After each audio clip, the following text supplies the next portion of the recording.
कि साइलेंसर में ऐसा क्या जादू है कि अगर ये गन के ऊपर लगा हुआ हो तो फायरिंग की आवाज कुछ ऐसी आती है, और अगर ये गन के ऊपर ना लगा हुआ हो तो फायरिंग की आवाज कुछ ऐसी आती है। जब भी हम फायरिंग करते हैं तो टोटल 3 टाइप की आवाजें आती हैं। सबसे पहली एक्शन नॉइज। फायरिंग करने से पहले जब कोई गन की कॉकिंग और लोडिंग करता है उस टाइम पे जो आवाज आती है वो हुई एक्शन नॉइज। दूसरी है सोनिक क्रैक। गन से निकलने के बाद बुलेट जब हवा में ट्रेवल कर रही होती है तब कुछ ऐसी आवाज आती है, इस आवाज को ही सोनिक क्रैक कहा जाता है। तीसरी और अपने काम की है एग्जिट प्रेशर नॉइज, जो कुछ ऐसी होती है, और यही वो आवाज है जिसे साइलेंसर कम करता है। आइए देखते हैं कैसे। जब आप ट्रिगर दबाते हो तो गन के अंदर काफी सारे एक्शंस होते हैं और लास्ट में इस कार्ट्रिज के अंदर मौजूद ये प्रोपेलेंट ब्लास्ट हो जाता है। इस प्रोपेलेंट के ब्लास्ट होते ही यहाँ पे बहुत ज्यादा हाई प्रेशर गैसेस पैदा हो जाती हैं, जो इस बुलेट को 1000 फीट पर सेकंड की स्पीड से आगे धकेलती हैं। उम्मीद है कि आप साफ साफ ये देख पा रहे हो कि ये गैसेस कैसे इस बुलेट को धकेलते हुए आगे ले जा रही हैं। लेकिन नोटिस करने वाली बात ये है कि जब तक ये गैसेस इस बैरल के अंदर हैं, तब तक बहुत कम स्पेस होने की वजह से इन गैसेस का प्रेशर बहुत हाई है, और जैसे ही इस बैरल को छोड़ के ये गैसेस ओपन एनवायरनमेंट में आ जाएंगी तो काफी ज्यादा स्पेस होने की वजह से इन गैसेस का प्रेशर कम हो जाएगा। अब जैसे किसी की हाइट नापने के लिए सेंटीमीटर, फीट या मीटर जैसी यूनिट्स का इस्तेमाल किया जाता है, वैसे ही प्रेशर को नापने के लिए जिस यूनिट का इस्तेमाल किया जाता है वो है PSI।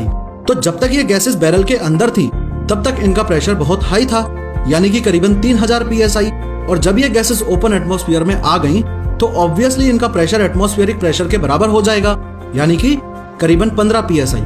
बस यहीं से सारी प्रॉब्लम्स शुरू। ये फिजिक्स का नियम है कि जब भी गैसेस का सडन एक्सपेंशन होगा तो डेफिनेटली पॉप या बैंग साउंड क्रिएट होगा, या यूं कह लो कि ये फिजिक्स का नियम है कि जब भी प्रेशर बहुत ज्यादा से अचानक बहुत कम हो जाएगा तो डेफिनेटली पॉप या बैंग साउंड क्रिएट होगा। इसी बात को आप ऐसे भी समझ सकते हो कि एक फूले हुए बलून में से हवा निकालने के 2 तरीके हैं, या तो पिन चुभा के उसे फोड़ दिया जाए या फिर उसके इनलेट से धीरे धीरे हवा निकलने दी जाए। पिन चुभा के फोड़ने पे पॉप साउंड क्रिएट होगा क्योंकि हाई प्रेशर गैसेस अचानक से लो प्रेशर में आ रही हैं, लेकिन इनलेट से धीरे धीरे हवा निकालेंगे तो पॉप साउंड क्रिएट नहीं होगा क्योंकि गैसेस का सडन एक्सपेंशन नहीं हो रहा है। अब जैसे ही आपने गन के इस बैरल के आगे साइलेंसर लगाया और फायरिंग की तो हुआ ये कि ये गैसेस जो बुलेट को धकेल रही थी वो बैरल से निकल के ओपन एटमॉस्फेयर में जाने की बजाय इस साइलेंसर के अंदर चली गईं। साइलेंसर में ये बेफल्स लगे हुए होते हैं।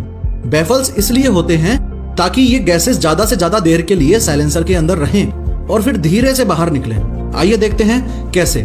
साइलेंसर का ये हिस्सा जिसमें गैसेस एकदम स्टार्टिंग में एंटर करती हैं, इसे एक्सपेंशन चैम्बर बोलते हैं। यहाँ आते ही गैसेस थोड़ी सी एक्सपेंड हो जाएंगी, धीरे धीरे इन बेफल्स में सैर करती रहेंगी और प्रेशर लूज करती रहेंगी, और लास्ट में साइलेंसर के इस आउटलेट से चुपचाप बाहर आ जाएंगी। याद रखने वाली बात यह है कि अगर ये साइलेंसर नहीं लगा हुआ है तो गैसेस का प्रेशर अचानक से 3000 PSI से 15 PSI हो जाता है, और अगर ये साइलेंसर लगा हुआ है तो साइलेंसर के अंदर, या यूं कह लो एटमॉस्फेयर में पहुंचने से पहले गैसेस का प्रेशर होता है 60 PSI और साइलेंसर से बाहर आने के बाद प्रेशर होता है 15 PSI, जो कि बहुत ज्यादा डिफरेंस नहीं है। अब उम्मीद है कि आपको ये समझ आ गया होगा कि साइलेंसर कैसे काम करता है। अगर आसान भाषा में कहूँ तो साइलेंसर गैसेस के सडन एक्सपेंशन को रोकता है, जिससे पॉप या बैंग साउंड क्रिएट नहीं होता। लगभग हम सबको इस बात का कंफ्यूजन रहता है कि कुछ लोग इसको साइलेंसर बोलते हैं और कुछ लोग सप्रेसर बोलते हैं, पर इन दोनों में से सही शब्द कौन सा है ये समझने के लिए हमें 150 साल पीछे जाना पड़ेगा। ये हैं सर हायरम स्टीवंस मैक्सिम और ये हैं इनके बेटे सर हायरम पर्सी मैक्सिम। बंदूक की टेक्नोलॉजी इन बाप बेटों के खून में दौड़ती है। सर हायरम स्टीवंस मैक्सिम वो ही हैं जिन्होंने फुली ऑटोमेटिक मशीन गन का आविष्कार किया था, और इनके बेटे ने बड़े होकर सन 1902 में साइलेंसर का इन्वेंशन किया।